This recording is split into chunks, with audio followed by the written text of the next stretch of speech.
Pada 11 April 1978, Sutomo atau Bung Tomo ditahan di Rumah Tahanan Inrehab Nirbaya, Jakarta. Rezim Orde Baru menahan tokoh pertempuran Surabaya ini dengan tuduhan telah melakukan subversi atau berusaha menjatuhkan kekuasaan dan menghasut mahasiswa. Pada awal 1970-an, Bung Tomo banyak berbeda pendapat dengan pemerintahan Orde Baru. Dia mengkritik keras program-program Presiden Soeharto, kata Sulistina, istri Bung Tomo. Padahal, pada pemilihan umum 1977, namanya selama beberapa bulan sempat disebut-sebut akan dicalonkan sebagai anggota DPR oleh Ketua DPP Golkar Amir Murtono. Namun entah mengapa, gaungnya kemudian lenyap begitu saja hingga dia ditahan. Sebelumnya, pada masa Orde Lama, Bung Tomo pernah mendirikan Partai Rakyat Indonesia yang ikut serta dalam pemilu 1955. PRI mendapat 2 kursi DPR, salah satunya untuk Bung Tomo. Ketika Orde Baru berkuasa, Bung Tomo sering mengkritik kebijakan pemerintah. Bung Tomo menilai pemerintah Orde Baru korup dan menyalahgunakan kekuasaan. Pernyataan-pernyataan Bung Tomo dalam berbagai kesempatan dianggap menghasut mahasiswa yang pada 1978 melakukan demonstrasi besar-besaran. Bung Tomo juga mengkritik kong kali kongnya penguasa dan pengusaha serta penguasa sipil dan militer. Berbagai kritik yang dipandang mengganggu stabilitas nasional yang mantap dan dinamis itu membawa Bung Tomo ke penjara pada 11 April 1978. Bung Tomo tidak memandang penjara sebagai sumber penderitaan. Tidak mengherankan saat keluar dari penjara tubuhnya lebih gemuk. Habis di sini makan melulu, lagi pula ada larangan dokter untuk senam, kata Bung Tomo. Namun, hikmah terbesar di penjara yang dialami Bung Tomo adalah merasakan kedekatan dengan Tuhan. Sembahyang di Nirbaya rasanya lebih tenang dan mantap, kata Bung Tomo. Penghuni Nirbaya menganggap Bung Tomo aneh. Dia dikira cengeng karena suka menangis, terutama ketika bendera merah putih dikibarkan di halaman Nirbaya pada peringatan 17 Agustus 1978. Bendera itu bikinan istri saya sendiri, kata Bung Tomo.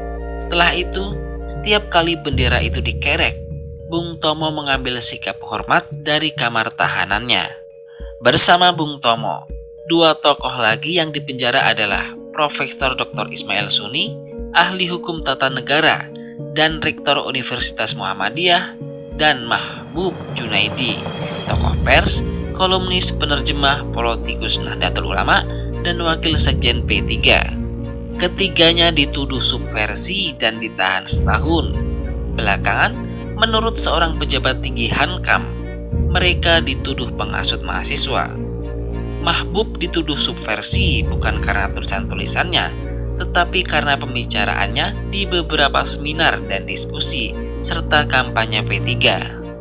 Jaksa Agung Ali Said menyatakan bahwa berdasarkan pemeriksaan sementara, tak ada alasan lagi menahan mereka bertiga. Mereka dibebaskan tanpa syarat pada 9 April 1979. Bung Tomo, Mahbub, dan Suni dibawa ke Kejaksaan Agung untuk menerima surat pembebasan. Sebagai ahli hukum, saya sudah tahu sebelumnya tentang pembebasan ini. Penahanan perkara subversi paling lama kan setahun, kata Suni. Bung Tomo menunaikan nazarnya kalau bebas akan membopong istrinya. Begitu istrinya datang ke Kejaksaan Agung, dia langsung membopongnya. Dialah yang begitu tabah setiap hari, menengok dan mengirim makanan ke Nirbaya, kata Bung Tomo. Dari Kejaksaan Agung, mereka dibawa kembali ke Nirbaya. Siang itu juga, Mahbub dan Suni pulang, sementara Bung Tomo dijemput istri dan anaknya menjelang Isya. Bung Tomo meninggal dunia ketika menjalankan ibadah haji pada 7 Oktober 1981, sehari sebelum Hari Raya Idul Adha. Jenazahnya dibawa kembali ke Indonesia Pada 1982, setelah melalui proses yang panjang, Bung Tomo tidak dimakamkan di Taman Makam Pahlawan, tetapi di Taman Pemakaman Umum Ngagel, Surabaya. Menurut istrinya, banyak anak muda yang menyangka Bung Tomo itu pahlawan nasional. Ia menghargai sekali orang-orang yang ingin mengajukannya agar diangkat menjadi pahlawan nasional. Baginya, diangkat atau tidak bukan soal, karena itu soal duniawi. Karena ia menganggap Bung Tomo sudah dianugerahi oleh Allah dengan meninggal di Arafah. Itu merupakan penghargaan yang tinggi sekali, kata Sulistina. Bung Tomo baru ditetapkan sebagai pahlawan nasional pada tahun 2008. Tetapi inilah jawaban kita.